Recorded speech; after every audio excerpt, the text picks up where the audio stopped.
Buenas tardes a todos, comunidad Syngenta. Bienvenidos a nuestro webinar Enfermedades del maíz, controlando el enemigo.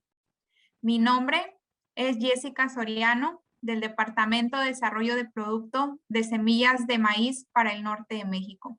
Seré quien los acompañe durante este webinar.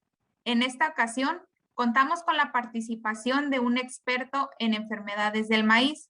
Para nosotros es un gusto contar con el doctor Roberto Luis de Rossi, ingeniero agrónomo y especialista en protección vegetal por la Universidad Católica de Córdoba, Argentina. Él realizó su maestría en fitopatología en la Universidad de Paso Fundo, Río Grande, Brasil, y terminó su doctorado en ciencias agropecuarias en el área de fitopatología en la Universidad Católica de Córdoba. Es profesor de grado y de posgrado, miembro investigador del Laboratorio de Fitopatología de la Facultad de Ciencias Agropecuarias de la UCC. También es docente en posgrados de universidades nacionales. Bienvenido, Tino. Pero antes de darle la palabra a nuestro especialista, queremos hacer algunas recomendaciones. En la parte inferior de la pantalla se encuentra un icono con el nombre de Q&A, es decir, preguntas y respuestas, en el cual pueden dar clic y hacer las preguntas que surjan durante este evento. Al final, recogeremos algunas de estas para que nuestro invitado pueda responderlas. También les avisamos que el contenido de esta charla estará disponible en los próximos días para su información en nuestro canal de YouTube. Estén atentos de nuestras redes sociales. Por otro lado, continuamos integrando dinámicas para que podamos interactuar con ustedes y ganen premios al final. Hoy tenemos una actividad que merece toda su atención. Identificar las enfermedades que atacan a los cultivos de maíz no es tarea fácil. Por eso, pensamos en una dinámica para premiar a aquellos asistentes que identifiquen dentro de la presentación de nuestro especialista cómo lo haremos. Algunas de las enfermedades que se mencionen aparecerán escritas en color rojo. Los primeros 5 que al finalizar el webinar respondan correctamente cuántas enfermedades aparecieron con este color rojo serán los ganadores. El premio para cada uno de ellos será una suscripción a Amazon Prime. Sean todos bienvenidos a este espacio y gracias por su participación. Doctor de Rossi, el micrófono es suyo. Adelante. Bueno, muchísimas gracias por la presentación. Como decía Claudia en un momento, con Tino alcanza, es mi sobrenombre, así me dicen acá por estos lados. Pero bueno, Roberto de Rossi es mi nombre completo, y mientras comparto mi pantalla, aprovecho este momento para ir agradeciendo a Syngenta por esta invitación. Creo que dentro de todo esto que hemos vivido, estamos viviendo todavía con la pandemia, estas cosas de poder hacer estos webinars internacionales nos acercan un poco y nos hacen ver otras miradas y otras situaciones, que es un poco la invitación de hoy, ¿no? De tratar de compartir con ustedes esto que estamos acá, que son las pautas de manejo para entender un poco mejor las enfermedades del cultivo de maíz. Un segundo que voy a poner el puntero, así. Perfecto, cualquier cosa lo pueden ir viendo. Y la idea de hablar de enfermedades en el cultivo de maíz es muy general y es muy amplia. Saben ustedes que el cultivo de maíz puede tener distintos grupos de patógenos o enfermedades que van teniendo distintas afecciones, que lo podemos separar en 3 grandes grupos: aquellos patógenos o enfermedades que tienen su implicancia en implantación del cultivo, en la semilla o en los primeros estados fenológicos. Lo mismo aquellas enfermedades que están haciendo o se ven más hacia el final del ciclo de cultivo, que generalmente son las que hacen pudriciones de raíz y tallo y pudriciones de espiga. Y también tenemos en el medio, en todo lo que es el sector verde, vegetativo, el crecimiento de la planta, tenemos un montón de enfermedades que generan distintas situaciones problemáticas.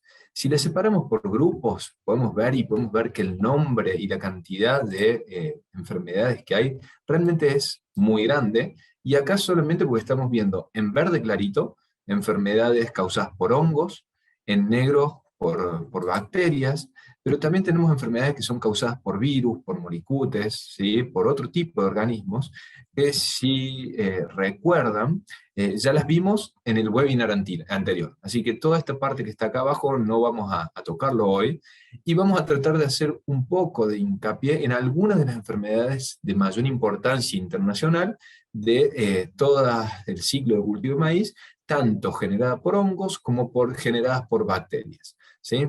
Es por eso que, bueno, hoy vamos a tratar de hablar un poco más sobre este gran grupo de enfermedades. Si vemos a nivel internacional, hay un reconto, hay un trabajo muy interesante, este que es de acá del 2015, en el cual junta un montón de enfermedades de todo tipo en el cultivo de maíz, causadas por distintos patógenos, y va poniendo las cantidades de daños o pérdidas en el rendimiento del cultivo.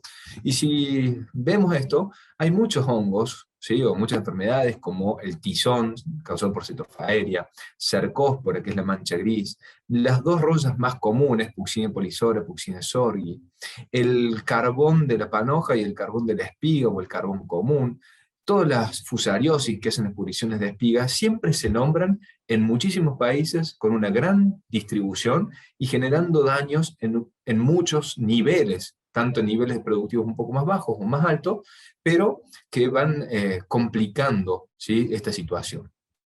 Todo esto nos posiciona en entender de que hay muchas enfermedades y no podemos verlas a todas, así que vamos a ir viendo algunas de las más importantes y siempre van a quedar algunas en el tintero para algún otro momento. ¿Sí?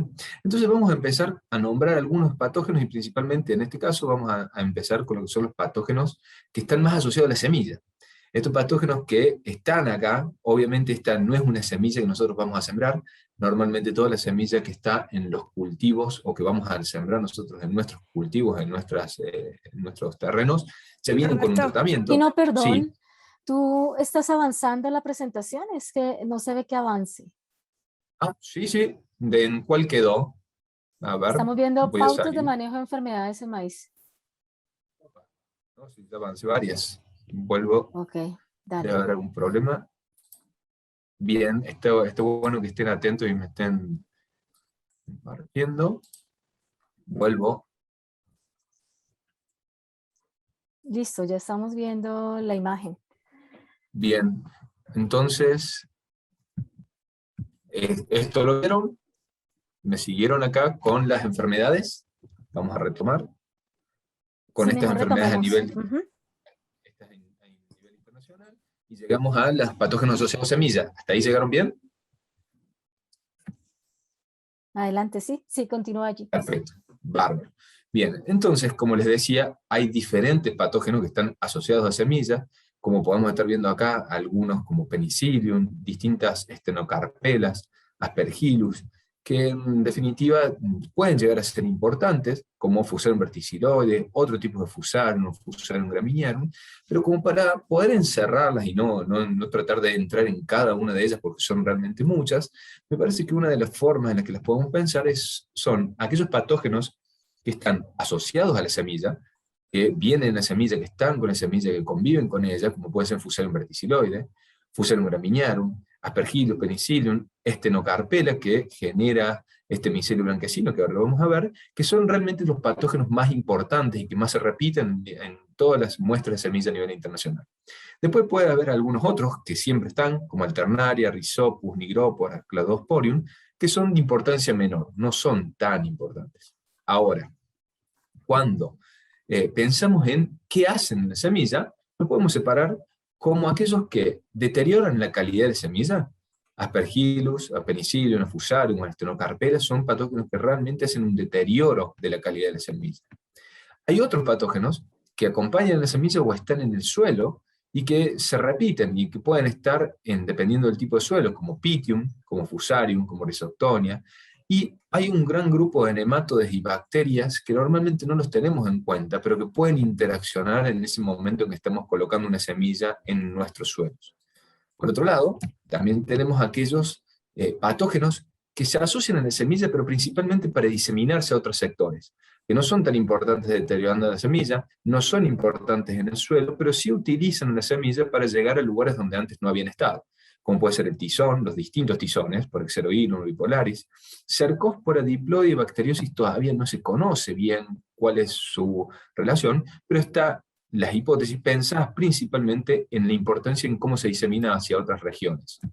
Y también tenemos que pensar que si estamos hablando de patógenos que están asociados a la semilla, no tan a la semilla sino con la espiga, son los dos carbones que vamos a ver en su momento, imágenes específicas, del carbón común y el carbón de la panoja o de la espiga con Sporozoides regular. Vamos a empezar a desglosar un poquito esto que les decía recién, con aquellos patógenos que están y hacen pudriciones de espiga. Por un lado, lo que son hongos que hacen pudriciones y otros que deforman, como son los carbones.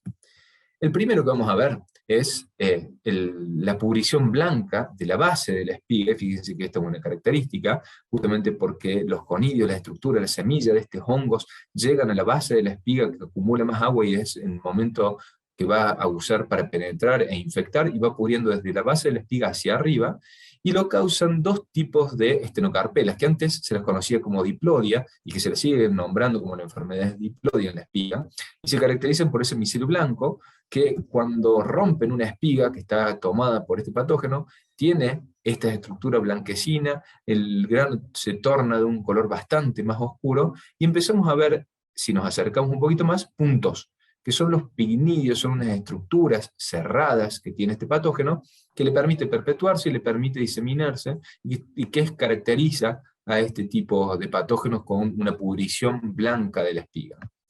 Otra de las enfermedades importantes es causada por el hongo Fusarium graminearum, pero en este caso, el síntoma que lo caracteriza y nos muestra por dónde entra a la planta, es que es una pudrición rosada de la punta de la espiga. Este patógeno ingresa principalmente por los estigmas y genera esta pudrición bien rosada, bien característica, y va tomando desde la punta de la espiga hacia adentro, que va dando este tipo de condición y pudrición en la espiga del cultivo de maíz, siempre y cuando tenga mayor presencia de condiciones conducentes ambientales, como puede ser la humedad.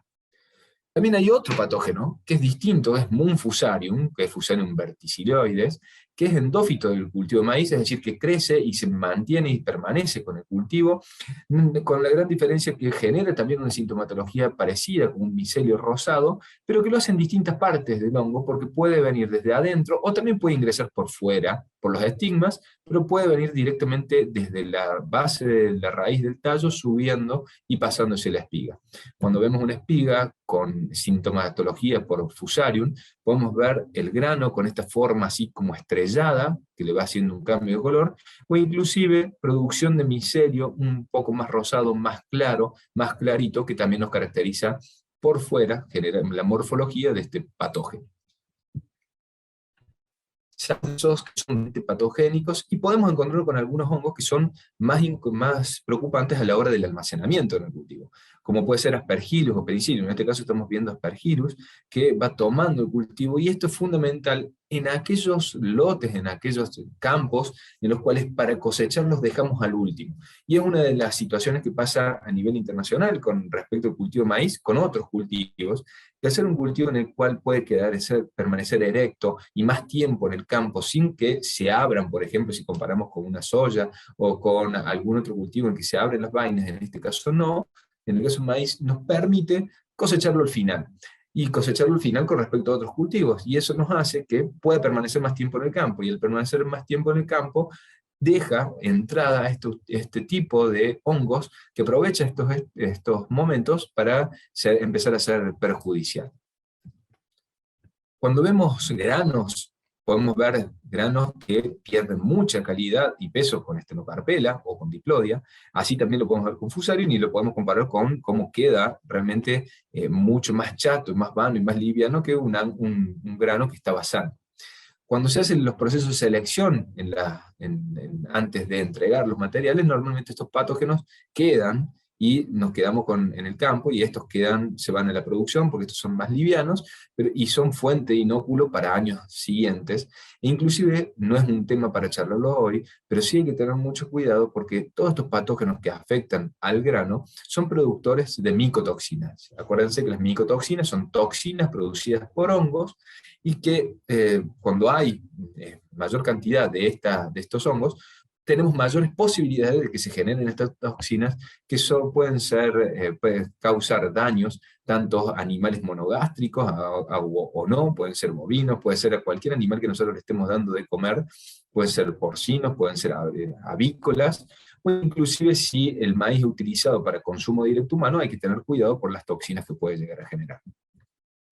Salimos de eso que son hongos patogénicos y específicos y que hacen pudriciones, y mostramos, y les quiero mostrar dos de los carbones más comunes que nos podemos encontrar en nuestros cultivos de maíz. Este es el carbón común del maíz, generado por el hongo Ustila gomaidis, que se caracteriza por esta sintomatología que estamos viendo aquí, que son agallas. Las agallas son un tumor, es un crecimiento de las células del hongo en mayor cantidad y mayor volumen, lo que se conoce como hiperplasia e hipertrofia. Crecen de manera desorganizada, tanto en volumen como en número de células, y esto, ¿sí?, genera un tumor que se denomina agalla, que está llena de una masa oscura de las teliosporas que genera este hongo. Esto produce, ¿sí?, y ustedes lo conocen bien, este tipo de sintomatología que principalmente se ve en la espiga, se ve ahí en la producción del grano y afecta, pero también lo podemos ver en la panoja, también lo podemos ver en las láminas de las hojas o en las axilas, que entra por estas heridas. Este es un patógeno muy común y normalmente muy consultado, porque la mayoría de los productores o técnicos van a ver sus campos para ver cómo están produciendo, y lo primero que van a ver es la espiga. Y muchas veces se relacionan a que ven más, porque están viendo si va a rendir o no va a rendir, y ven que el daño está hecho directamente en la espiga y llama la atención y hay muchas consultas. Y se va de foco normalmente porque no es un patógeno tan agresivo y tan preocupante dependiendo de la susceptibilidad. Ahora, sí tenemos que diferenciar y conocer y saber que hay otro tipo de carbón, que es el famoso carbón de la panoja, y acá, ojo, porque hay en algunos países que también se denomina carbón de la espiga. En Argentina, Brasil y más en nuestra zona se denomina la estructura floral masculina como panoja y la femenina como espiga, y hay en algunos que se dice de las dos formas de espiga, así que ténganlo en cuenta. Pero fíjense que esta masa carbonosa que estamos viendo aquí no tiene la famosa agalla que veíamos anteriormente como el carbón común. Se rompe rápidamente esa agalla que genera y se ve mucho más fácil la masa carbonosa y produce este tipo de sintomatología que es característico, que se llama filodia, que donde debería haber un órgano floral, hay órganos vegetativos, ¿sí?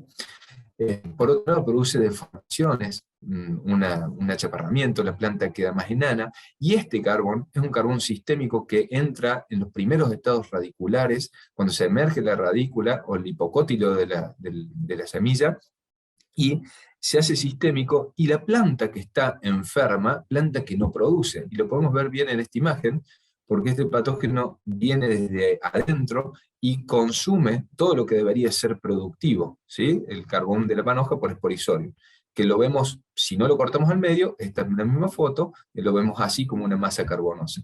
Ahora, cuando lo comparamos con el carbón anterior, que les decía, el famoso carbón común del maíz, van a ver que la sintomatología es localizada. Acá hay un grano que creció, que está ahí abajo, pero fíjense, todos estos granos que están aquí, o que están aquí, son granos que están sanos, porque la infección vino por el estigma, vino por fuera. Entonces, son los dos carbones que tenemos que conocer y saber diferenciar en nuestro cultivo, porque además son de importancia totalmente relativa, diferencial. En este caso son daños locales, en los granos que haya afectado, y en este caso es planta que fue afectada, planta que no produce. Ahora, pasamos a otro grupo de patógenos, y pasamos a los patógenos que están asociados a las pudriciones de raíz y pudriciones de base del tallo. Y acá vamos a encontrar de nuevo muchos patógenos que vimos en la semilla, porque son patógenos que están en el suelo, que afectan la raíz y la base del tallo, que producen este acamamiento, volcado, inclusive secado anticipado de las plantas, pero que también pueden estar en la espiga. Y son, fíjense que los mismos, y ahora los vamos a ver un poquito más en detalle. Ahora, esta es la sintomatología típica de cuando tenemos algún problema en la raíz, la base del tallo y los haces vasculares. ¿Por qué típica? Porque empezamos a ver cómo cambia de color anticipadamente una planta con respecto a las demás. Y como son hongos que están aquí en el suelo y que entraron por las raíces en la base del tallo, una planta o un grupo de plantas se ve afectadas, pero no la generalidad de todas, del lote. Y empezamos a ver que cambia primero de tonalidad, pasa de un color verde más oscuro, un verde más claro, luego se pone más pajizo, y normalmente la espiga queda péndula, queda mirando hacia abajo, porque el pedúnculo, que es esta unión del tallo con la espiga, se debilita y rápidamente queda mirando hacia abajo.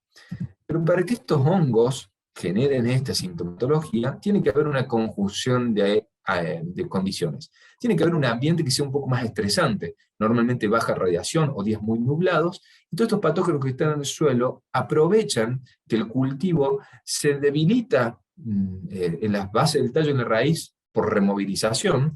Lo que hace es tratar de, al ver que le falta ambiente o le falta calidad de fotosíntesis, empiezan a enviar los carbohidratos que están en la base del tallo y en la raíz para generar la producción, para mantener ese potencial, y eso hace que sea una puerta de entrada para estos hongos que aprovechan esa situación y que luego podemos tener estas situaciones complicadas en las cuales el cultivo se quiebra, se acama o queda en el piso.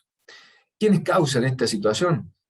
Hay varios, pero fíjense que repetimos: Fusarinum graminearum, que deja esta coloración bien rosada cuando abrimos el tallo; Fusarium verticilloide, que lo veíamos también en la espiga, pero que hace una coloración más clarita y se pone como si fuese pálido el tallo por fuera; Coletotrichum, aquí a la derecha, que se pone más bien oscuro el tallo, que es antragnosis, la famosa antragnosis.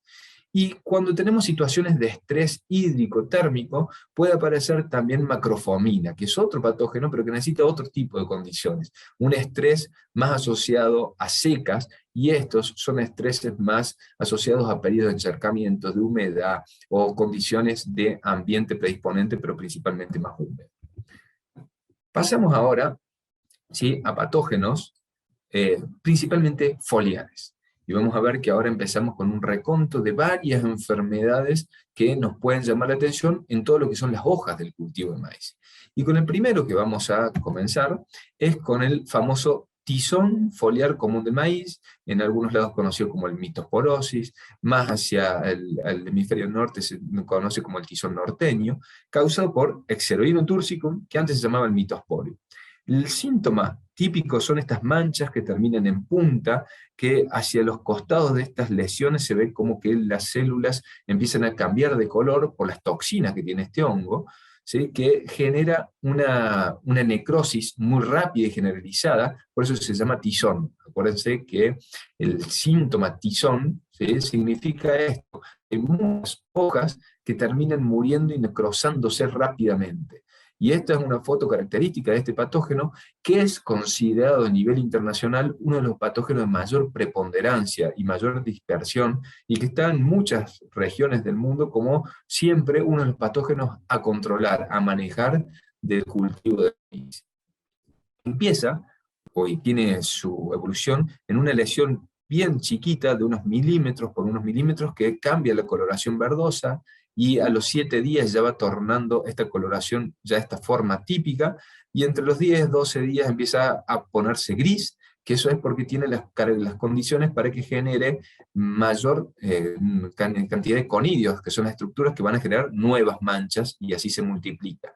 Entonces es un patógeno de difícil control, porque todo esto que estamos viendo acá, amarronado, ¿sí?, que termina amarronado, son áreas de lesiones muertas, es una necrosis, hace un parche de tejido que está muriéndose.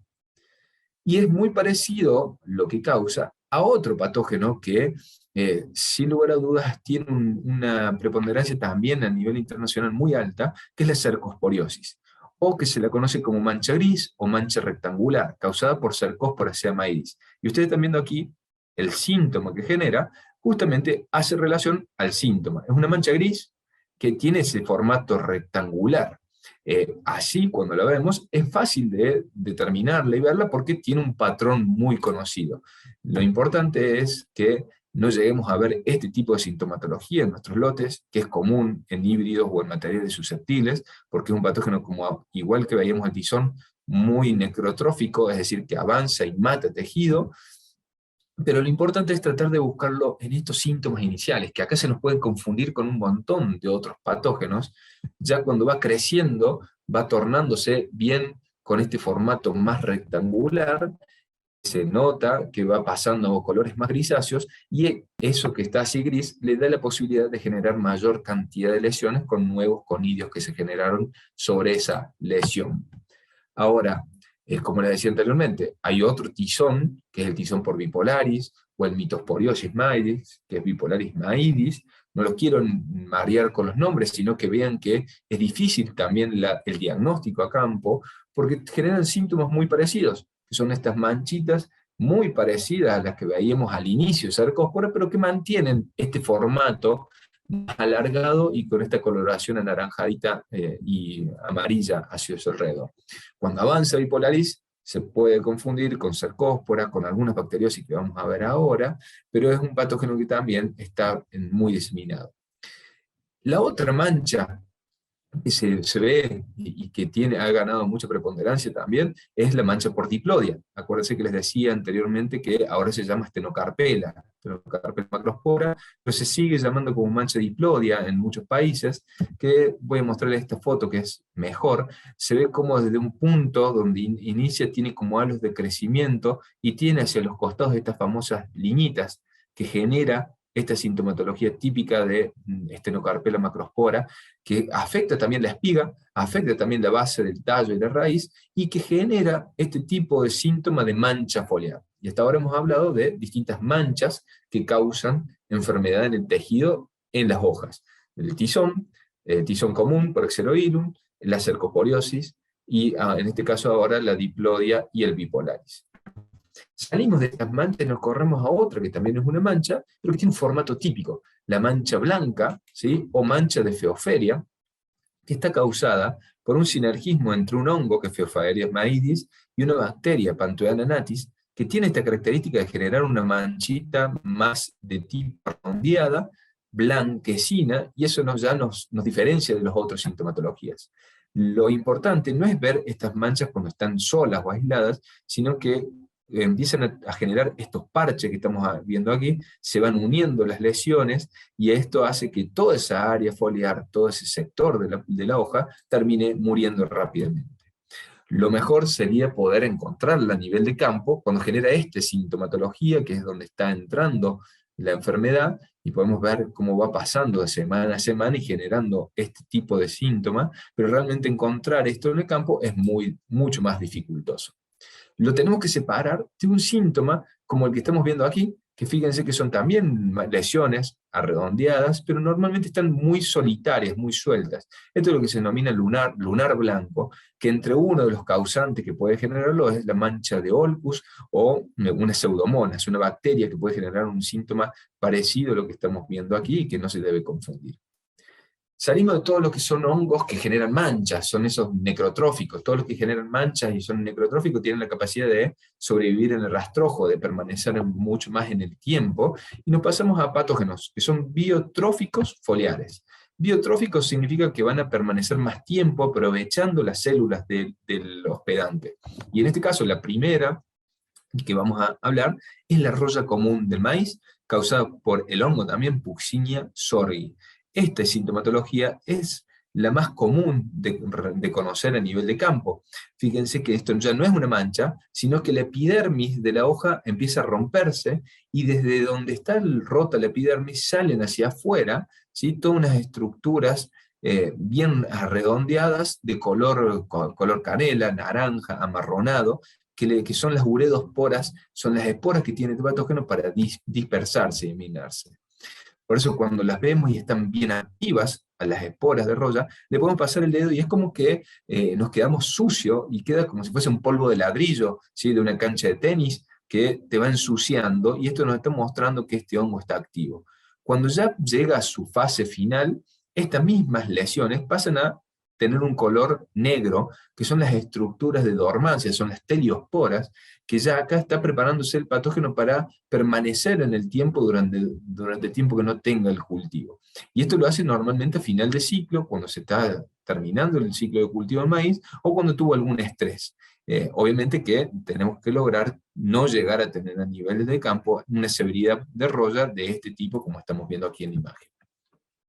¿Cómo evoluciona roya? Y desde las primeras lesiones que son bien, estas pústulas que son una sobrelevación de la epidermis, van generando normalmente estos, ¿cómo se llama? Piquetes que se denominan, o bandas, que es muy importante porque cuando va pasando el tiempo, fíjense cómo termina acá, termina necrosando el tejido, y eso hace que todos los fotosemilados que tienen que pasar desde aquí abajo hacia la punta de la hoja tengan una pérdida en el movimiento y en la traslocación, por lo que es importantísimo ir viendo cómo va avanzando la enfermedad.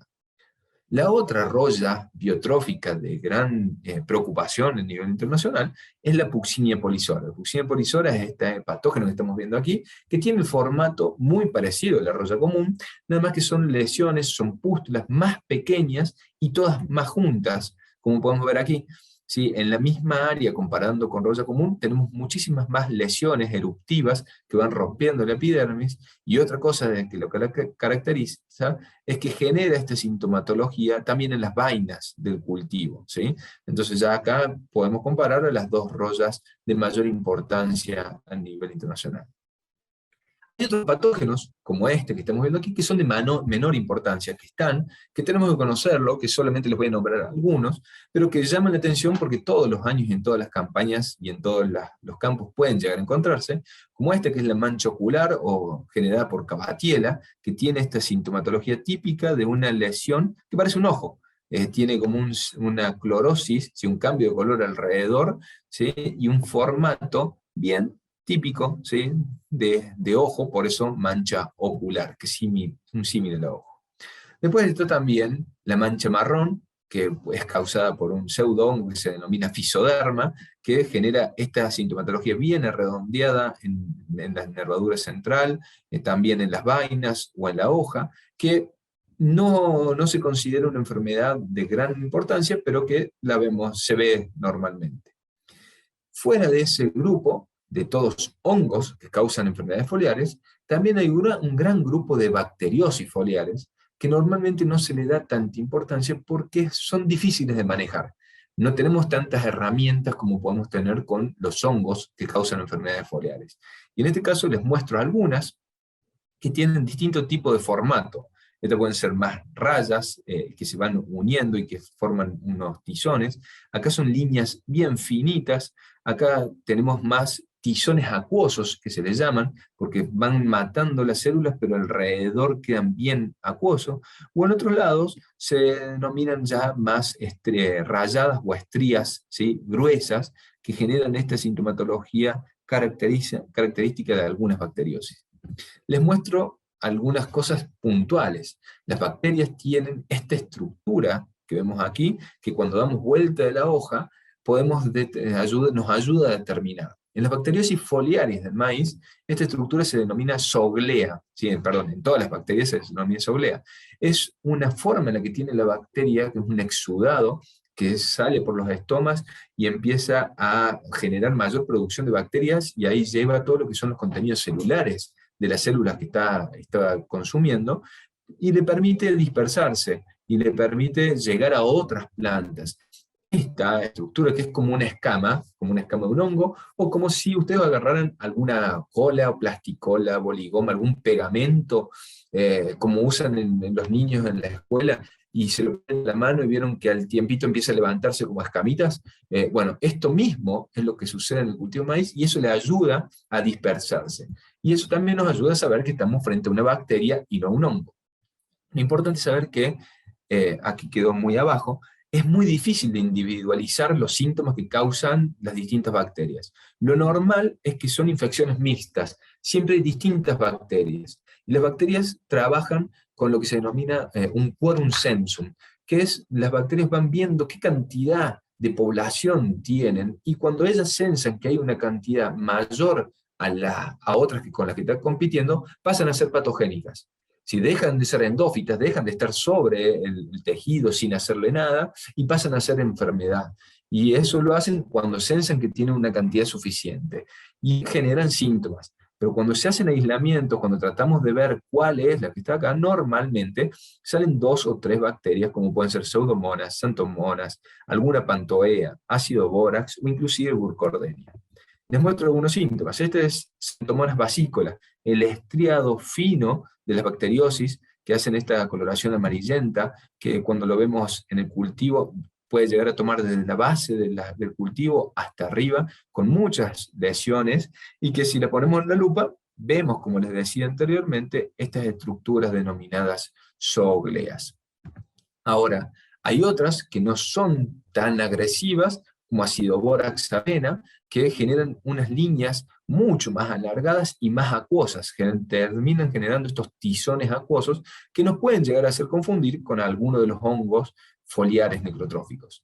Inclusive, esta que tenemos aquí, que se denomina Burkholderia andropogonis, genera una sintomatología en el cultivo que nos hace pensar que acá tenemos un ataque de una cercosporiosis o de una bipolaris, y que realmente se nos ha confundido, y hay muchos registros de aplicaciones en las cuales se creían que era un hongo y se hacía una aplicación con fungicida, y en realidad estamos frente a esta bacteriosis que cuando nos acercamos tiene también este formato bien rectangular, como bipolario, como cercóspora, pero que tiene esta coloración amarillenta a sus costados, que ya nos ayuda a decir esto es más una bacteria que un hongo. Obviamente que necesitamos hacer un diagnóstico específico para no cometer ningún error. Y para no olvidarse, que esto también se los comenté en el webinar anterior, no hay que olvidarse que en el cultivo de maíz hay muchísimos genes que simulan síntomas de enfermedad que se denominan Disease Selection Mimics, ¿sí? Que son genes que frente a algún cambio, por algún estrés, generan en la planta que se se despierten estos genes que terminan generando sintomatologías que generan como si fuese una mímica de una enfermedad. Esta aquí se puede confundir con Cabatiela, con la síntoma de ojo, de la mancha en ojo. Estas con alguna bacteriosis o una virosis. Esta sintomatología acá, que es solamente un cambio genético, puede parecer una fitotoxicidad por algún herbicida o fungicida. Entonces tenemos que saber que hay más cosas que nos pueden generar sintomatologías, por lo cual el diagnóstico es fundamental. Entonces la pregunta, y ahora nos vamos a empezar a hacer preguntas, ¿para qué nos sirven conocer todos estos síntomas? Primero, para poder tomar mejores decisiones, y esas decisiones están pensadas en cómo vamos a hacer para manejar nuestro lote, nuestro cultivo, para que podamos acceder al potencial que nosotros estamos esperando. En algunos campos podrán ser de 4.000 kilos, en otros de 3.000, en otros de 5.000, en otros de 10.000 kilos, y dependiendo de dónde estemos, podemos llegar hasta 150 toneladas, o bueno, 15.000 kilos de producción. Eso va a depender de cada una de las regiones, de lo que estemos esperando de nuestro cultivo, pero sin lugar a duda vamos a tener que manejar nuestra sanidad. Y para manejar la sanidad hay un montón de puntos que siempre van a encontrar, que debemos conocer la genética, debemos utilizar semilla sana, que debemos pensar en la densidad, y son un montón de puntos que son lógicos, pero vamos a pensarlo desde otra mirada, vamos a pensarlo desde cómo vamos a hacer todo esto, vamos a preguntarnos. Y la idea es seguir con estas preguntas y ver qué información hemos generado y que les podemos compartir para tratar de tomar mejores decisiones. Una de las preguntas es, ¿todos los materiales se enferman por igual? ¿Tienen la misma susceptibilidad o no? Y esto lógicamente que la respuesta va a ser que no, ¿sí? Que eso va a depender. Y solamente les muestro algunos ejemplos que esta información, por ejemplo, nosotros en nuestra región, la tomamos todos los años con los materiales que tenemos disponibles para cada una de las enfermedades. Y podemos ir haciendo como semáforos, o podemos ir poniendo distintas escalas, pero lo importante es conocer cómo se comportan. Porque hay materiales que pueden ser muy buenos para una enfermedad, pero malos para otra, pero lo tenemos que conocer de antemano para saber cómo las vamos a enfrentar. Y esto con cualquier enfermedad. Y acá les hago el hincapié de tener información regionalizada. Y esto es algo que nosotros transmitimos siempre. Por más, esto es Argentina, esto es Córdoba, donde nosotros vivimos, y generamos nuestra información, pero fíjense que todos estos puntos son donde nosotros tenemos ensayos todos los años, pero esta información es totalmente distinta al sur de Córdoba o al norte de Argentina, y si nos comparamos con Brasil, Uruguay o con México, va a cambiar. Y esto es importante cuando nosotros tenemos la posibilidad, hemos trabajado en otros países, yo he vivido en Brasil, y los mismos materiales o la misma genética se comporta de una forma acá y una forma allá. Por eso es importante que ustedes, como técnicos, como productores, siempre estén pidiendo y siempre estén reclamando tener información de sus propias regiones. ¿Por qué? Porque además van a poder conocer sus materiales, conocer cómo se van a comportar. Y una de las cosas que tienen que conocer de esos materiales es si son susceptibles, resistentes, moderadamente susceptibles o moderadamente resistentes. Y normalmente los datos que hay de todos los materiales por regiones son si es susceptible a una enfermedad, resistente o moderadamente resistente, pero normalmente el dato que se da es la severidad final, cómo llegó cada material en las distintas zonas. Y ojo con este dato, que por eso es importante que ustedes conozcan qué información hay que conocer, sino que no hay que ver solamente la foto final, que normalmente es lo que se dice en cada una de las empresas, semilleros, sino que también hay que tratar de ver cómo se comporta la enfermedad a lo largo del cultivo. Porque hay acá hay un ejemplo, dos materiales que son moderadamente susceptibles o moderadamente resistentes, es decir, tienen un comportamiento intermedio. El moderadamente susceptible, es decir, el que se enferma más, su mayor enfermedad la causó, por ejemplo, cerca de los 90 días del sembrado. Muchos de los materiales que nosotros sembramos en Argentina, a los 90 días es la etapa crítica del cultivo, es el periodo de floración. Si hay mucha enfermedad en este momento, realmente la afección al rendimiento va a ser mayor que que terminó igual en severidad final, pero que su crecimiento de enfermedad la dejó hacer al final del ciclo. Entonces, no solamente hay que ver la foto de cómo terminaron, sino también tratar de ver cómo fue la película de nuestros materiales para saber cómo se comportaron, saber que sí hay diferencias. Por otro lado, otra pregunta que nos debemos hacer, ¿cómo influyen las variables de manejo? ¿Cómo lo estamos manejando? ¿Cómo influye la rotación, es decir, el cultivo antecesor, el cultivo que teníamos antes? ¿Cómo influye la fertilización, la densidad, la genética, que es el comportamiento, o una fecha siempre temprana o tardía? ¿Va a cambiar o no va a cambiar? Esto también va a variar de región a región, pero es un trabajo que nosotros hicimos durante más de 10 años, por eso tenemos un N muy representativo, en los cuales para el tizón común de foliar, vemos dónde hay más o hay menos al final del ciclo. Mientras hay más, tenemos estos colores del 1 al 4, y ven acá que cuando tratamos hacemos estos árboles de regresión para entender, esperen que no me está pasando, ahí está, para entender qué es lo que más afecta a la hora de entender las variables agronómicas, las variables que nosotros tomamos decisiones. La primera que nos explica cómo es el comportamiento de los materiales es la genética. Si nosotros partimos con materiales susceptibles o moderadamente susceptibles, vamos a tener severidades altas. ¿Sí? Sea como sea el año, como sean las decisiones que tomamos, la gran mayoría de las veces vamos a tener severidades altas. Ahora, si partimos de materiales resistentes o moderadamente resistentes, las severidades, por más de que tomemos erradas decisiones de características agronómicas, las severidades pueden ser bajas e intermedias. Entonces ya tenemos que pararnos distintos y decir, bueno, ¿qué tipo de material vamos a sembrar? Y para cada una de las enfermedades. Este es solamente un ejemplo. Por ejemplo, viendo otra variable de agronomía, la fecha de siembra, mientras más tarde sembramos para tizón en nuestra región, casi el 8% de los datos nos explicó que mientras más tarde estamos sembrando, más severidad vamos a tener. Entonces, bueno, este tipo de información es fundamental generar y conocerla. Un ejemplo más es cómo afecta la fecha de siembra en Argentina, y esto va a pasar en cada una de las regiones para este mismo enfermedad. Fíjense que esto es los datos de aplicaciones masivas, ¿sí?, por el tizón común en un maíz sembrado en septiembre y octubre, maíz que aquí se considera temprano. Ahora, ¿cómo fue la aplicación de fungicidas en lo que se considera maíz tardío, sembrado en Argentina en diciembre y enero? Fíjense que en casi todas las regiones de producción de Argentina hubo que hacer aplicaciones para cambiando, ¿sí?, solamente la fecha de siembra, porque la genética fue la misma. Las variables de manejo fueron realmente muy parecidas. Y ahora seguimos con preguntas que nos hacemos todos.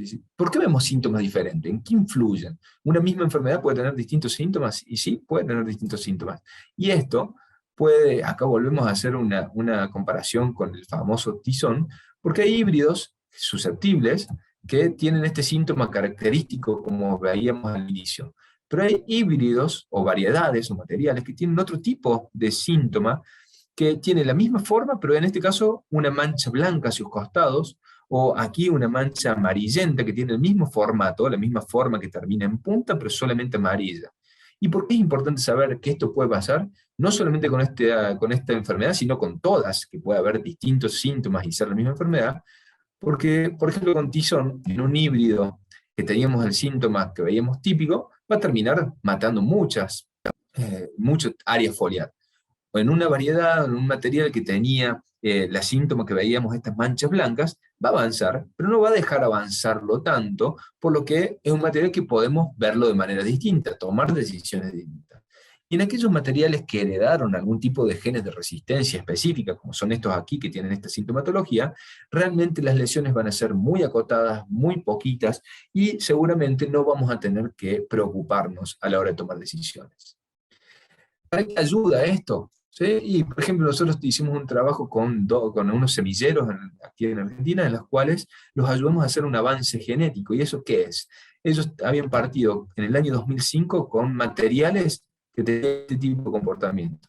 Ir seleccionando con materiales que tenían este tipo de reacciones, lograron tener en estas últimas campañas materiales que realmente no se enferman. Este es un ensayo a propósito, realizado con gran presión del patógeno, y que pusimos la genética que se había en el 2005, en el 2015 y el 2020. Y fíjense la diferencia de enfermedad solamente por reconocer que hay un hongo que puede generar distintos síntomas e ir seleccionando por eso. Esto mismo tiene que pasar con roya común, con roya polisora, con bipolaris, con cercóspora. Lo importante es saber y tratar de entenderlo de qué está. Ahora, seguimos con preguntas. ¿Qué pasa con la semilla? ¿Cuál es la influencia de la semilla? En este caso tenemos una semilla que tiene mucho Mycelium diffusarium.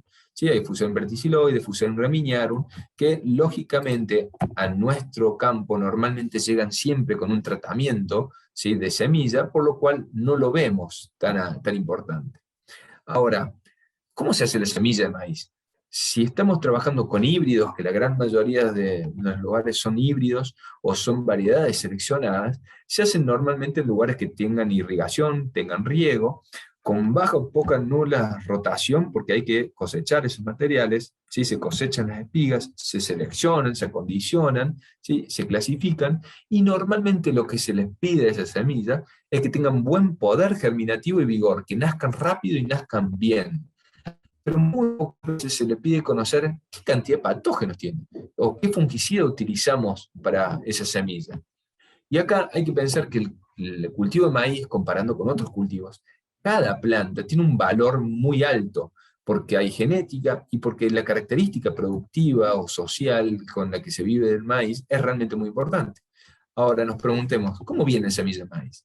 ¿Cómo se distribuye? ¿Cómo se trata? ¿Cuál es el objetivo? Y el objetivo es controlar los hongos que están en la semilla, que vimos al principio que están bien en la semilla, pero también proteger de aquellos hongos que están en el suelo, porque necesitamos que germine, que produzca una planta, que se establezca esa planta, y evitar que se hagan ciclos de enfermedad para la parte vegetal. Debemos garantizar la productividad a través de la semilla. El gran tema con la semilla de maíz es que normalmente, como otra característica productiva social, las bolsas de semilla de maíz, tanto variedades, poblaciones o híbridos, vienen ya o son distribuidas al productor con un tratamiento de semilla específico. Entonces acá ya no podemos seleccionar, no podemos meter tanta mano nosotros para decir, bueno, si tenemos este patógeno y en esta cantidad, conviene tal ingrediente activo que lo va a controlar mejor. Pero bueno, es una realidad con la que debemos convivir. Ahora, preguntamos también, ¿qué pasa que vemos síntomas distintos en roya, pasando a otro ejemplo? Y decimos, ¿cuál es la implicancia que tienen los hospedantes secundarios? Y en este caso estamos viendo, ¿sí?, un maíz que tiene una maleza alrededor, que esta es un oxalis, En la zona de México hay este oxalis, es muy conocido, o por lo menos hay muchas citas que lo muestra, y haciendo un ciclo secundario. En el hemisferio sur, nosotros en Argentina no lo conocíamos, y hay un oxalis que se denomina conorriza, en las cuales encontramos a este patógeno generando el ciclo completo en esta maleza. Y principalmente esto es importante entenderlo, de que hay patógenos que hacen un ciclo completo. ¿Qué significa que hagan el ciclo completo? Que tienen la capacidad de producir variabilidad. ¿Por qué? Porque en este oxalis, este hongo sale del maíz que estaba acá atrás, viene a esta maleza y acá hace la reproducción sexual. Y ustedes saben que cuando hay reproducción sexual, hay crossing over, hay cruza de genes, y eso hace que haya mayor variabilidad poblacional. Y al haber mayor variabilidad poblacional, hace que tengamos que estar más atentos a nivel de campo, porque sabemos que son patógenos que pueden acomodarse a distintas situaciones, que al manejo que nosotros les hagamos van a poder acomodarse en el tiempo, y eso nos llama a decir, che, tenemos que estar más atentos que a un patógeno que por X causa no genere esta estructura reproductiva. Seguimos pensando, y otras preguntas que nos hacemos, es decir, ¿en qué puede influir la rotación? ¿Tiene influencia que nosotros tengamos muchos rastrojos o rastros o partes de cultivo de maíz y volvamos a sembrar encima? Y sí, realmente sí, porque muchos de los hongos que vimos, todos aquellos que causan manchas, principalmente quedan en el rastrojo de una campaña a la otra, e inclusive más tiempo. Y si nos ponemos a pensar cuánto tiempo, este trabajo que está hecho por Erlei Melo Reis en el sur de Brasil, lo tomo porque realmente es muy interesante. Acá en Argentina también lo hemos hecho, pero midiendo esto que estamos viendo acá, es la tasa de mineralización. Es decir, de una muestra se va midiendo cuánto tiempo tarda en el rastrojo en de que desaparezca completamente, que se mineralice completamente. Y en Argentina también estamos tardando entre 32 y 36 meses para que el rastrojo que quedó de un año anterior de maíz, de un tiempo de maíz, se mineralice, se desintegre, que los microorganismos que están ahí en el suelo lo terminen de desintegrar. Nada más que en este caso, en este trabajo, lo interesante es que no solamente midieron cuánto tiempo tarda en desintegrarse el rastrojo de maíz, sino que también, si estaba en azul, son todos los puntos en los cuales los patógenos que estaban ahí, en ese rastrojo, eran viables. Y fíjense que hasta el momento que se terminó de mineralizar el rastrojo, había patógenos que eran viables. Esto nos está mostrando que si nosotros tenemos rastros de cultivos anteriores que habían sido enfermos, y podemos llegar a tener problemas no al año siguiente, no el otro año, sino inclusive hasta 3 años después, si tuvimos realmente un cultivo enfermo. Estas rotaciones, volviendo a esto, tienen que ser muy bien pensadas, es decir, no es solamente hacemos maíz, no hago el año que viene. Si tuvo un problema importante de enfermedad, es no hacer el año siguiente y ver cómo lo hago el otro año. Ver si lo distancio más, si pongo menor densidad, si puedo buscar un híbrido o una variedad con... Y pasamos a otra parte muy importante de la hora de tomar decisiones, que es decir, ¿cómo camino? ¿Cómo veo nuestro lote de maíz? ¿Cómo lo monitoreo, que se dice en Argentina? Y espero que allá también se diga así, que es entrar, verlo, cuantificarlo. Y si nosotros lo comparamos a este cultivo que es chico, que se puede entrar a caminar, se lo puede ver, con cualquier otro cultivo, por ejemplo, como con soja, con soya, ¿sí? Es fácil, aquí se puede entrar y caminar y se pueden cuantificar, se pueden visualizar las enfermedades. Ahora, cuando el cultivo de maíz ya tiene más de 2 metros, es todo cerrado, es muy dificultoso, es un cultivo que dificulta mostrarnos qué es lo que tiene allá dentro del lote. Verlo acá cerca es más fácil, pero verlo adentro, caminarlo, tomar una real dimensión de cómo está, es mucho más complicado. Por eso es importante saber que en el monitoreo de enfermedades, ¿sí? En esto de caminarlo y conocer cómo está nuestro lote, es fundamental unirlo a las condiciones ambientales. ¿Por qué? Porque si nosotros sabemos cuáles son las condiciones ambientales que son más favorables para cada grupo de enfermedad, ¿sí? Vamos a tomar decisiones o podemos entrar al lote de una mejor manera. Para hacerlo muy general, para las rollas, Las rosas necesitan horas de rocío y temperatura fresca, no necesitan muchas lluvias, que sí las manchas, como el tizón, ¿sí? Como la mancha de asfalto también, que ya vamos a hablar un poquito, ¿sí? Que necesitan más horas de mojado, mucha nubosidad, más condiciones así, que nos van a ayudar a tomar decisiones. Ahora, ¿dónde monitoreamos? ¿Por qué tenemos que ver al lote de maíz y dónde tenemos que ver en la planta? Y en esto hay muchos trabajos que lo reflejan, nosotros ya lo hemos replicado también, que es saber que el tercio inferior de la planta es importante, pero no tiene una relevancia en el rendimiento tan grande, sí, para saber si hay o no enfermedad. El tercio superior, lo mismo, no tiene una gran relevancia en el rendimiento, pero sí nos vemos que si llegó la enfermedad hasta arriba, es susceptible. Ahora, el tercio medio de la planta, las hojas que están alrededor de la espiga, ¿sí? Podemos hacer las dos más arriba, las dos más abajo, o una y una, estas hojas de mayor importancia, son las que explican normalmente entre un 60, entre un 50 y un 60% del llenado de la espiga, dependiendo de la variedad, de la densidad, de la latitud donde estemos sembrando, de muchas variables, pero son las hojas de mayor importancia y que mayor explican el rendimiento. Por eso, uno de los trabajos que se hacen es sacar las hojas del tercio inferior, las del tercio medio, las del tercio superior, o nosotros hemos hecho trabajos simulando daños, ¿sí? Y vemos que sí, no, lógicamente los daños que están en las hojas de la espiga realmente son los que más afectan el rendimiento. Por eso, ¿dónde vamos a poner nuestro ojo cuando la planta está en vegetativo? Y es en las hojas que están más arriba. Lógicamente estas acá abajo van a tener enfermedad, tenemos que ver siempre la planta completa, pero tenemos que hacer foco en las hojas que están por desplegarse o estas acá, que en definitiva van a ser las que van a estar en reproductivo alrededor de la espiga. Entonces ya más o menos sabemos a dónde hacer foco. ¿Cómo hacer foco en enfermedades? ¿Por qué las monitoreamos? ¿Por qué tenemos que tomar decisiones? Y bueno, hay muchas herramientas que nos ayudan para todo tipo de enfermedades, ¿sí? Que son las escalas diagramáticas, conocer qué cantidad de lesiones pueden ayudarnos o no a que se desarrolle la enfermedad. Lo importante es saber que hay herramientas y que las tenemos que tener a mano, y en cada una de las enfermedades hay de estas, ¿sí? Pero tenemos que saber también si causan o no causan daño. Si causan daño causan pérdida de rendimiento, no hacen pérdida de rendimiento. Y muchos trabajos nos muestran que, por ejemplo, acá tenemos todos los distintos niveles productivos y severidades, mayores severidades. Y a mayor severidad lo que nos muestra es que siempre hay una asociación negativa. Mientras más severidad hay, menos rendimiento se produce. Y esto nos lleva a todas estas funciones de daño que generamos normalmente los fitopatólogos, que para saber cuántos kilos se pierden por cada severidad, por cada 1000 kilos producidos. Y es importante saber esto, sí, es sumamente importante para poder decir, che, a este nivel de enfermedad, ¿justifica o no justifica tomar decisiones? Con este nivel de severidad, ¿tengo que hacer una aplicación de fungicida o no?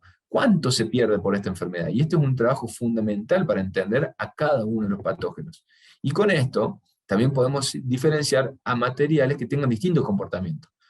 Aquellos susceptibles o resistentes, y podemos ver un degradé, van a tener distintas pérdidas de rendimiento. Y lógicamente aquellos que resisten pierden menos que aquellos que son susceptibles, que pueden perder muchísimos kilos más. Y entonces nos vamos a parar de forma distinta a tomar decisiones.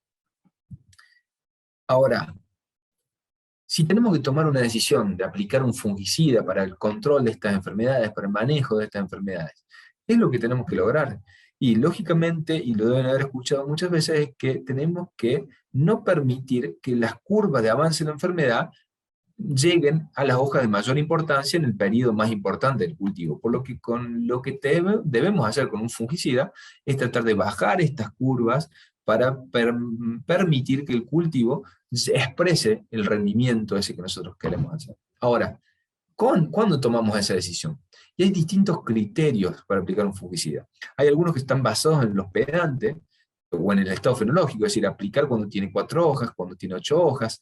Algunos aplican cuando es el límite de la pulverizadora porque después no pueden entrar. Otros aplican en estado fenológico BTR1 porque es el periodo crítico del cultivo. En otros casos tienen que hacer aplicaciones secuenciales, en 8 hojas, 10 hojas y BT, por ejemplo. Pero hay otros criterios que están basados en el patógeno.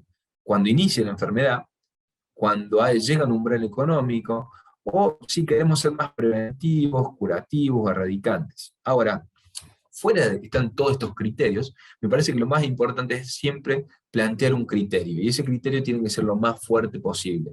¿Y cómo hacemos que sea fuerte? Y bueno, pensando en unir un poco de todo esto. Puede ser que tengamos que hacer una aplicación en vegetativo, ¿sí? En B8, B10, pero tiene que haber enfermedad y tiene que estar evolucionando, tiene que estar avanzando, tiene que justificarse por qué aplicarlo.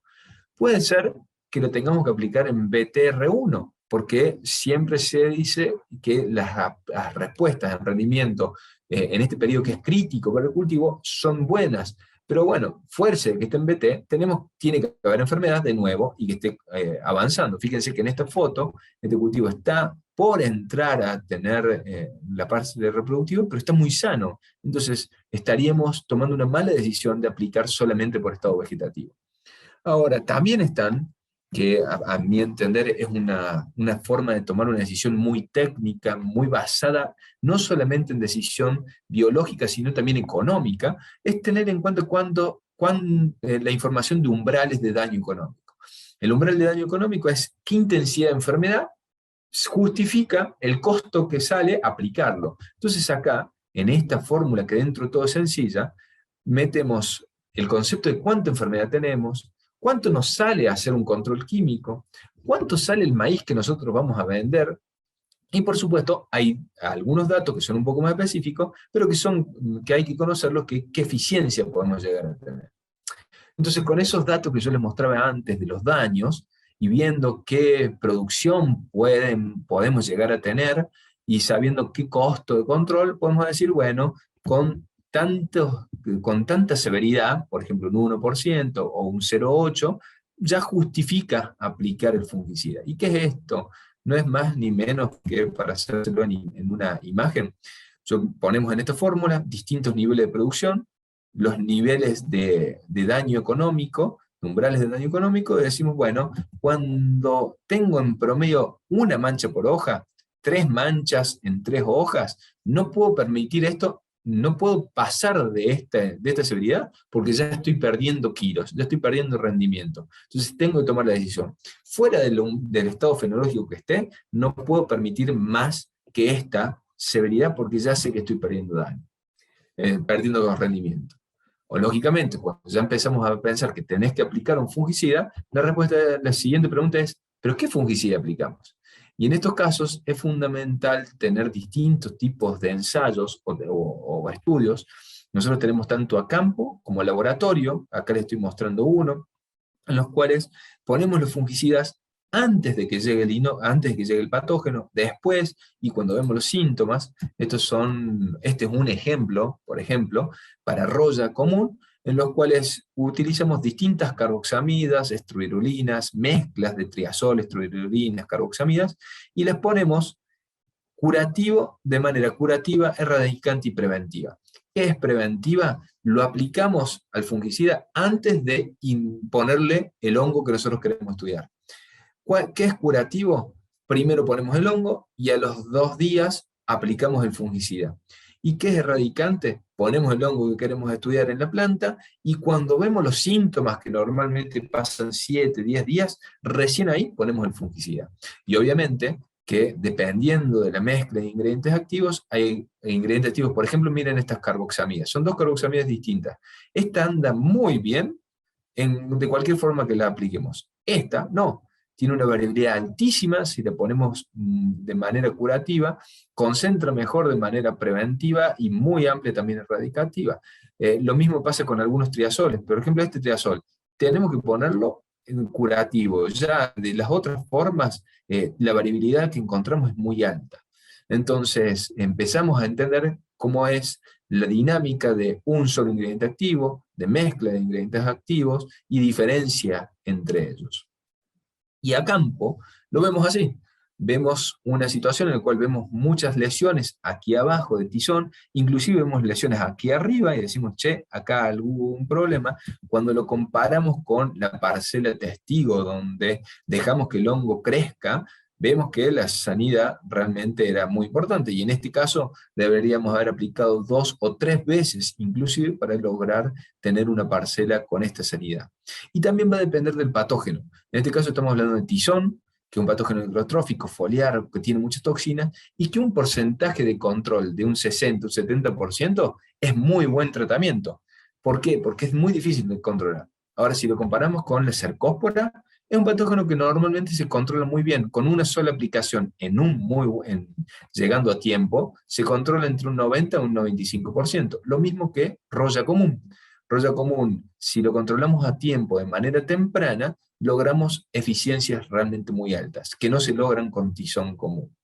Ahora, todas estas preguntas que nos hicimos y tratamos de entender, de nada sirven si llegamos al momento de aplicarlo, y sea que lo apliquemos con terrestre, de forma manual, con un avión, lo dejamos en la parte más arriba, no le prestamos atención a la calidad de aplicación, porque todo lo que vimos anteriormente, que fueron con trabajos, con estadística, con validaciones, lo desechamos solamente por el momento en cómo estamos tomando la aplicación y cómo la realizamos. Por eso, no dejar de pensar hasta el último momento que debemos tomar las decisiones pensando a dónde va a ser nuestro objetivo. Y para ir cerrando, quería hacerles un caso comparativo, porque con los chicos en Syngenta, cuando pensábamos la charla, me decían que tienen un problema muy importante con mancha del asfalto, Filacoramidis, y este es un patógeno que no quería entrar a contarles yo, porque nosotros en Sudamérica no tenemos problemas hasta el momento con este patógeno, pero sí me parecía que era importante compararlo. Ustedes tienen información y la conocen mucho mejor que yo a esta enfermedad, con los distintos tipos de lesiones que puede generar y que se puede confundir con rollas, pero lo importante es que hasta el momento está circunscrita a la zona de Centroamérica, ahora también en Estados Unidos, y está siendo muy problemática también, y llama la atención cómo viene avanzando esta enfermedad. Lo que sí es que cuando buscamos información regionalizada, que es lo que yo les decía anteriormente, encontramos los mismos resultados y comparativos a lo que nosotros veníamos aplicándoles recién. El manejo se basa en la genética, en conocerlo, se basa en ver la enfermedad, en monitorearla, en caminarla, se basa en que tenemos que rotar cultivos y ver las fechas de siembra, que las fechas de siembra más tardías acumulan más contenido de agua, más problemas de humedad, y hacen que tengan que llegar a un control químico. Y fíjense que los datos regionalizados de su zona también hablan de una etapa fenológica muy importante y muy llamativa, porque es igual a lo que les estamos contando nosotros. Y la idea es justamente ver esto, que bueno, este intercambio que tengamos hoy les sirva no solamente para las enfermedades tan importantes como roya, como tizón, que están en todos los lados del mundo, sino por ejemplo para pensar qué es lo que pueden llegar a hacer con una enfermedad como mancha de asfalto, que realmente está siendo muy preocupante en su región, y compararla con las estrategias de manejo que les conté recién.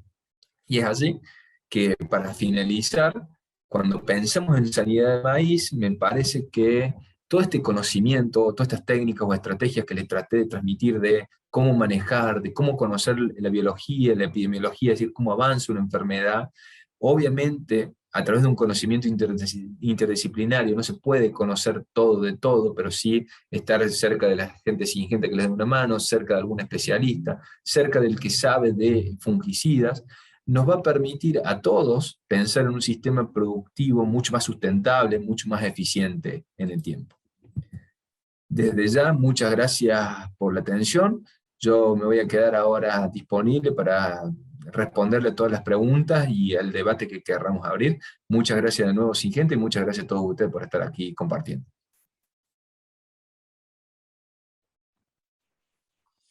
Muy bien, muchas gracias, doctor Tino, por la presentación. Nos queda claro que cada enfermedad tiene su sintomatología y seguramente todos nuestros espectadores sabrán identificarlas en su día a día. Ahora vamos a dar paso a las preguntas que se formularon en nuestro apartado preguntas y respuestas por parte de los participantes. Vamos a empezar con la primera pregunta que nos hace Jorge Reyes y nos dice que cuáles son los patógenos asociados a genética. Bien, bueno, casi todos, en realidad casi todos los patógenos foliares principalmente están muy relacionados al comportamiento genético, ¿sí? Es más difícil aquellos patógenos de suelo de conseguir diferencias genéticas o patógenos que hacen pudriciones, como las pudriciones de espiga. Es más fácil generar materiales de distinto comportamiento a aquellos que son foliares, en los cuales se pueden determinar genes de resistencia de mejor manera o de manera más fácil. Y también que esos genes de resistencia sean heredables, que es fundamental para poder generar materiales mejorados genéticamente.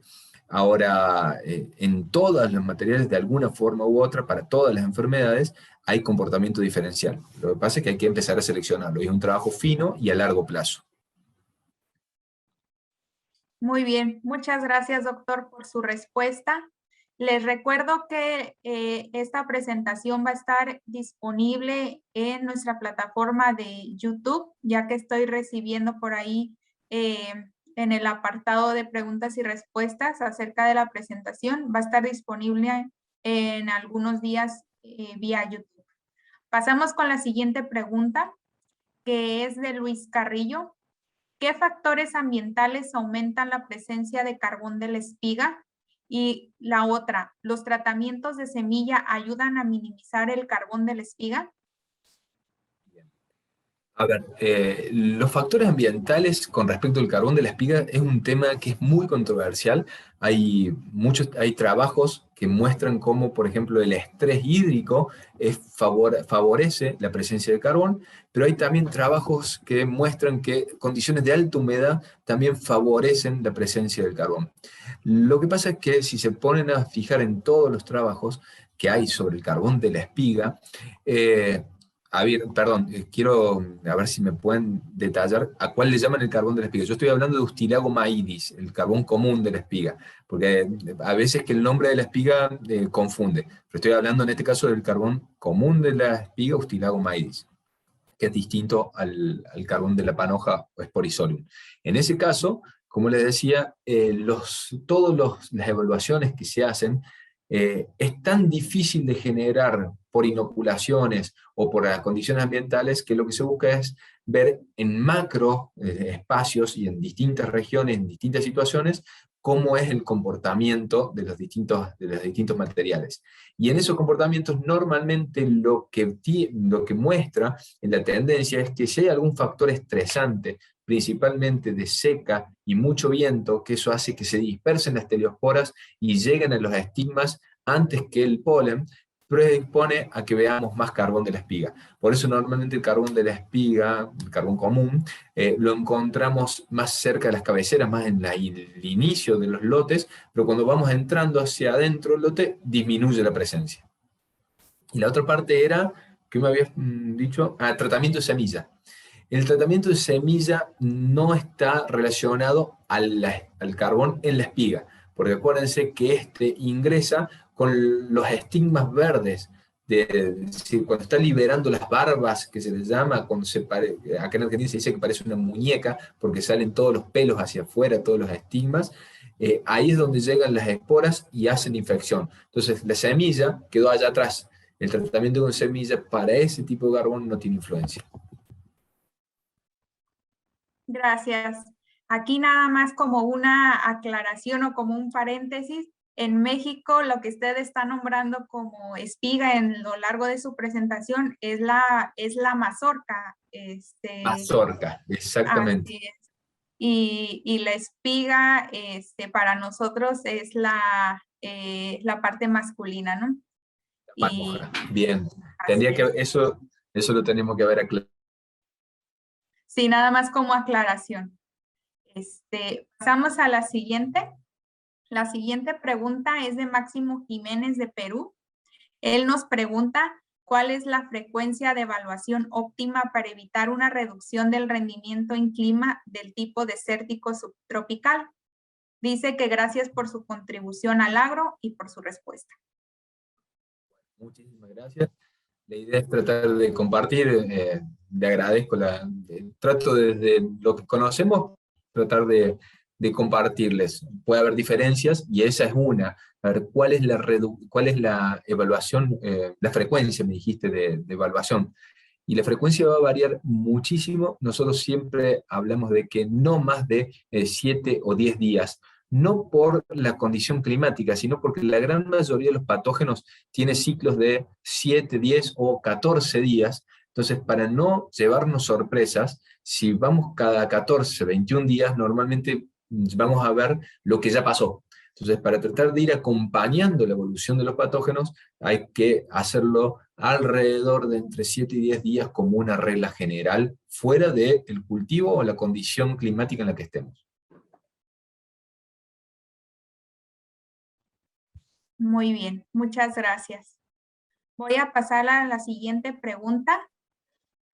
Holger López nos pregunta, ¿cuáles son los métodos de propagación y control de bacterias en maíz? ¿Con qué productos se pueden realizar desinfecciones de suelo de una manera eficiente? Es muy interesante porque de manejo de bacteriosis específico no hablamos. Por lo menos en Argentina y en muchos países, no conozco específicamente ahí, en los de ustedes, no entré a verlos específicamente, el uso de antibióticos en cultivos extensivos en Argentina por lo menos está prohibido. ¿Por qué?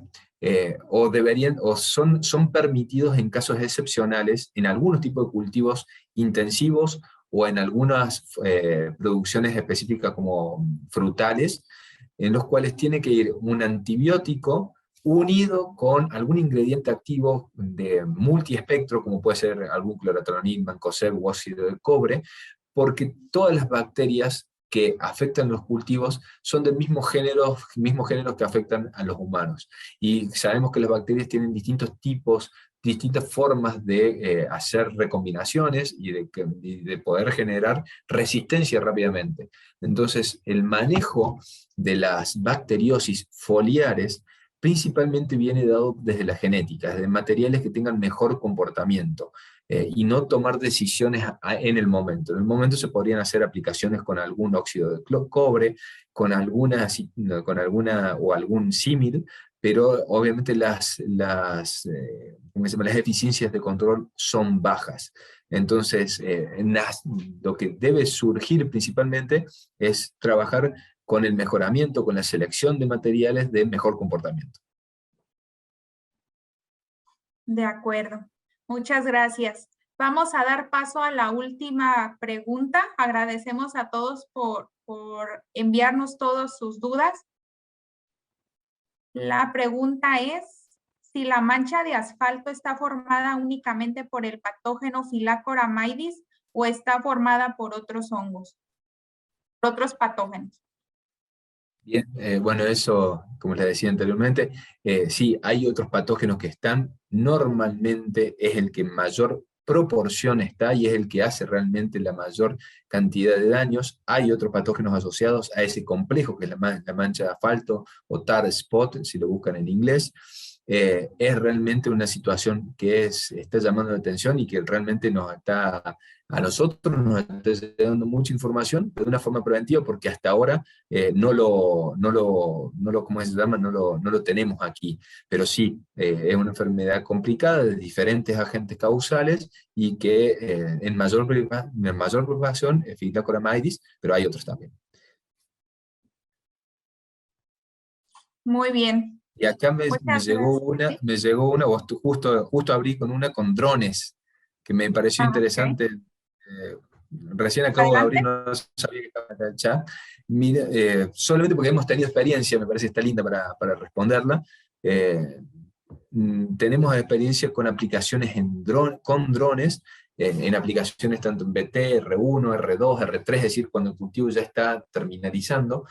Nosotros tenemos problemas con muchos patógenos con foliares necrotróficos, tizón, bipolaris, cercóspora, que afectan mucho el cultivo en la final del ciclo, y eso hace que tengamos que ver de hacer aplicaciones muy tardías y que no se pueden hacer con otros medios que no sean un avión o drones, y realmente nos han dado muy buen resultado. Realmente lo hemos comparado con distintas metodologías y es una herramienta que me parece que se viene como para incorporarla, porque realmente han dado muy bien. De acuerdo, doctor. Pues gracias nuevamente por su excelente presentación. Ahora vamos a dar paso al juego del día de hoy. Escuchen con atención para que la respuesta sea válida. Los colaboradores de Syngenta no van a participar en la dinámica. Recuerdan que al principio de este entrenamiento les pedimos que pusieran atención a la pantalla para identificar cuántas enfermedades aparecieron escritas en color rojo. Pues llegó el momento de la verdad. Veamos quiénes realmente estuvieron atentos. Escuchen bien. Vero Salgado va a escribir vía chat un texto que dirá, manden sus respuestas ahora. Y a partir de ese momento empezarán a contar las respuestas. Así que los que hayan enviado ahorita su respuesta no son válidas hasta que Vero escriba el texto vía chat. Escuchen bien cómo debe de ir la respuesta, de lo contrario no será válida. Van a escribir el número, no tienen que escribir el nombre de la enfermedad, van a escribir únicamente el número, un punto, una coma o un guión y su correo electrónico. Así que llegó el momento, manden en el chat sus respuestas ahora. Adelante, Vero. Solo habrá 5 ganadores, así que escriban bien sus respuestas. Así de fácil, ¿sí? No, gracias, Jessie. De hecho, ya tenemos a los ganadores. Ya les pedimos que ya nos sigan mandando sus respuestas. La verdad es que hemos tenido una gran participación. Voy a mencionar a los ganadores para que lo tengamos ahí muy presente. Es Evelyn Hernández. Aquí tenemos su correo ya. Tenemos también a Máximo. Tenemos a César. César no, Melissa Forero, es otra de las ganadoras. Francisco Morales. Y el último vendría siendo, no alcanzamos a ver completamente el nombre, pero su correo es Jorge Arrasco. A ver, volvemos a repetir por si hay alguna duda, y es que hemos tenido tanta participación. Pero para que no haya ninguna duda y todos tengan, vamos a volver a repetir. Va otra vez. Evelyn Hernández es la primera ganadora. Máximo es el segundo ganador. El tercer ganador es Melissa.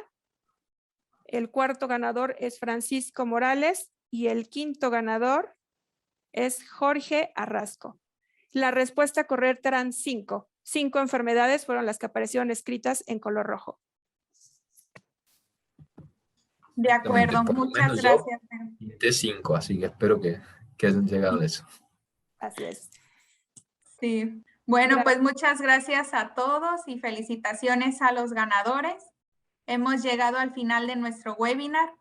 Recibirán una encuesta para que ustedes puedan calificar este espacio y puedan brindarnos recomendaciones sobre temas que sean de interés para ustedes. Gracias, feliz tarde y hasta la próxima. Gracias, saludos a todos.